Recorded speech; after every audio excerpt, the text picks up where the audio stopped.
بس کوئی بندہ آپ کسی کروڑپتی آدمی کی طرف بھی کبھی امید لگائیں گے تو چند ہزار کے بعد بھی بات کرے گا۔ یہ بہت بڑا اخلاقی رویہ ہے کہ انسان کو جو رب نے دیا ہے بندہ اس پر راضی ہونا شروع کر دے۔ حضرت حکیم بن حزام کہتے ہیں ہم نے بیعت کی تھی کہ محبوب ہم دنیا داروں کے سامنے کبھی ہاتھ کمزور کر دیتے ہیں، لوگ آپ ٹکڑا سنا کے دیکھ لیں، بنتا بھی کچھ نہیں اور آپ کی بات بھی ادھر ادھر نکل جاتی ہے۔ تھوڑا مضبوط ہو زندگی میں کچھ، اور زندگی میں ایک وقت ایسا بندے پہ آتا ہے جب وہ تنہا رہ جاتا ہے اور اپنے چاروں جانب جب وہ گھوم کے دیکھتا ہے تو پھر اسے سمجھ آتی ہے سہارا اللہ رسول کا ہی ہے، اور پھر وہ بات اسے تگڑا بھی کر جاتی، مضبوط کر جاتی، اسے جینا آ جاتا ہے۔ حضرت حکیم بن حزام کہتے ہیں وہ ہم نے طے کر لیا تھا اور اتنا طے کیا تھا کہ جناب حکیم بن حزام بوڑھے ہو گئے تھے۔ یہ ہے اخلاق جو حضور نے سکھایا۔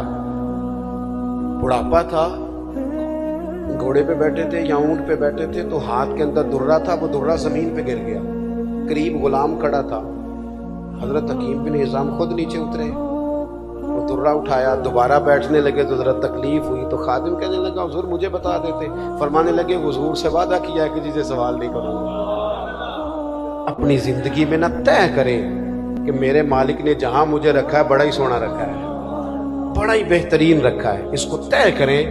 اگر آپ اپنے رب کی عطا پہ مطمئن ہو جائیں گے تو زندگی مطمئن ہو جائے گی۔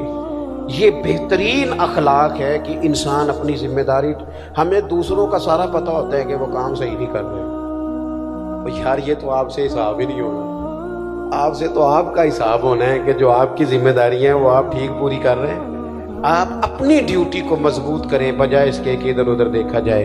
اللہ کے حضور دعا کرتا ہوں اللہ ہم سب کے لیے عمل کا راستہ آسان کرے۔ آخر دعوانا